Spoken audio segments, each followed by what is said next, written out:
Breaking news, Health Secretary Wes Streeting has resigned. I can no longer defend the indefensible. I resign. This leaves the NHS in chaos and puts huge pressure on Keir Starmer. Streeting has finally pulled the trigger. Well, there it is.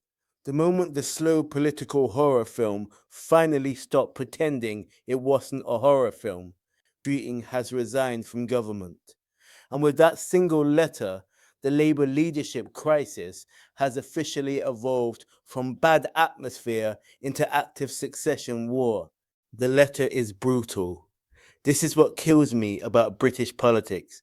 Nobody ever says, "You are finished." No, no, no.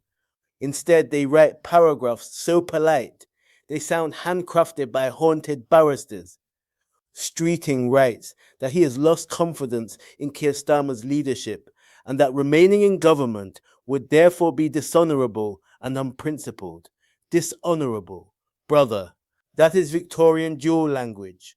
That is the sort of wording you use before two men fight beside a lake at sunrise over family honour and railway investments. The 16-minute meeting was the final boss cutscene. I knew it. The second I saw that 16-minute number 10 meeting, I knew something catastrophic had happened in there.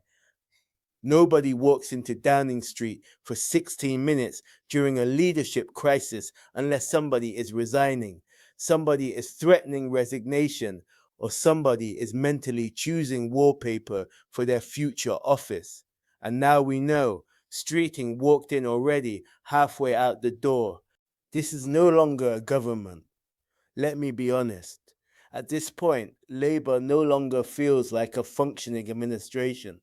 It feels like the final season of a political drama, where every character secretly knows the king is dying, but nobody wants to say it directly, because the cameras are still rolling.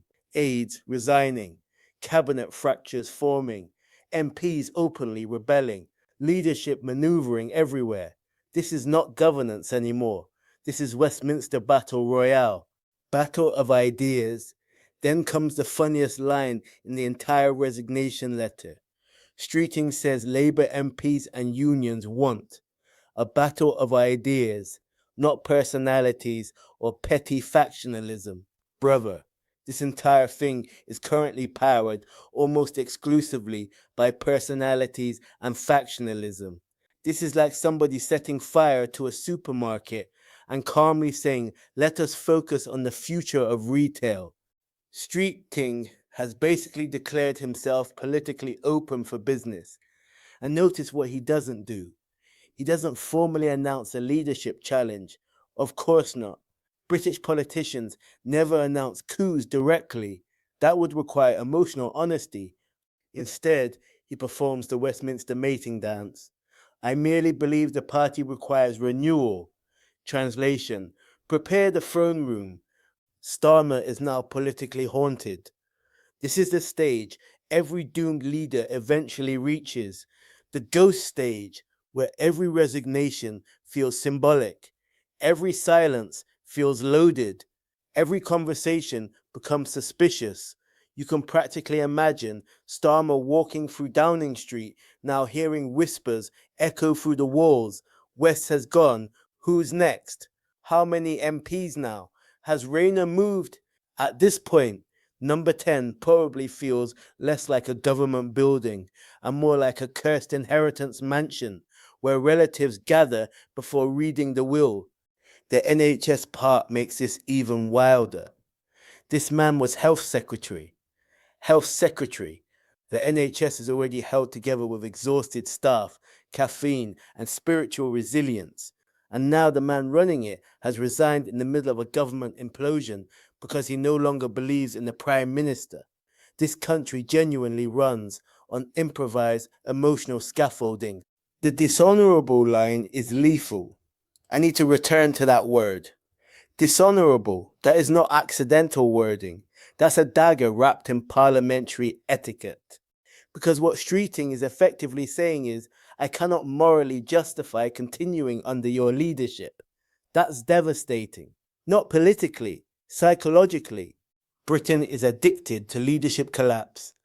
At this point, I genuinely believe Britain processes political stability the same way some people process lactose. Poorly. Every few years, the entire political system violently rejects another leader. Prime ministers now expire faster than supermarket strawberries, and the public just watches in exhausted disbelief like, again, already, the Labour Party is splitting into feudal kingdoms. That's what's happening underneath all this. Different camps forming, different loyalties hardening.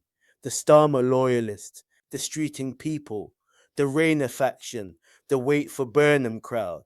Labour is slowly transforming into a medieval map where every region belongs to a different noble house preparing for war.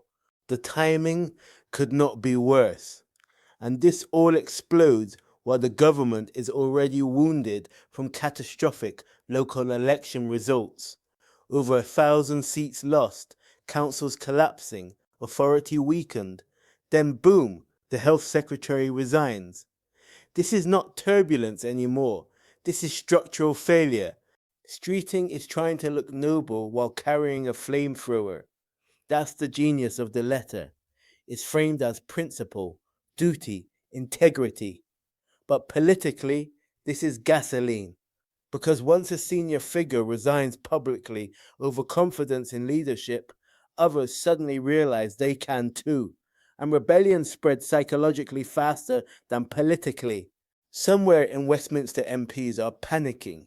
You already know it.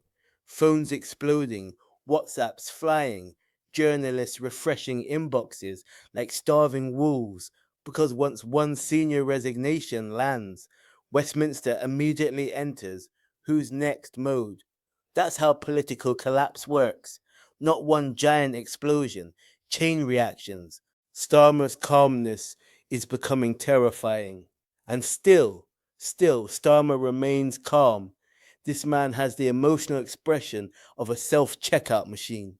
No visible panic, no dramatic response, just measured phrases about rebuilding and the future. Keir, your government is actively detonating.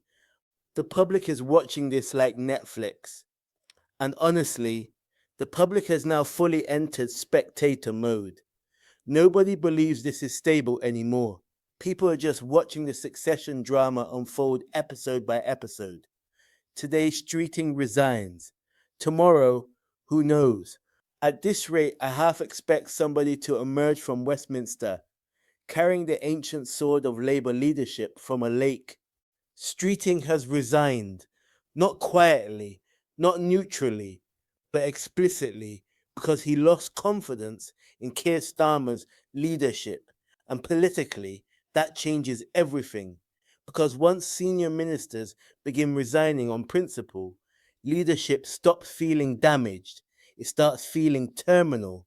And the truly brutal part is this: Streeting didn't even need to formally launch a leadership bid. He didn't have to.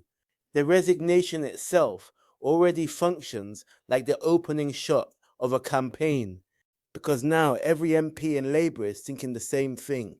If the Health Secretary believes the end is coming, what exactly are the rest of us still waiting for? That's the danger moment, not the resignation itself. The psychological shift afterwards. The instant people stop asking, can Starmer survive? And start asking, who comes next? And once the governing party enters that mindset, history shows there's usually no going back.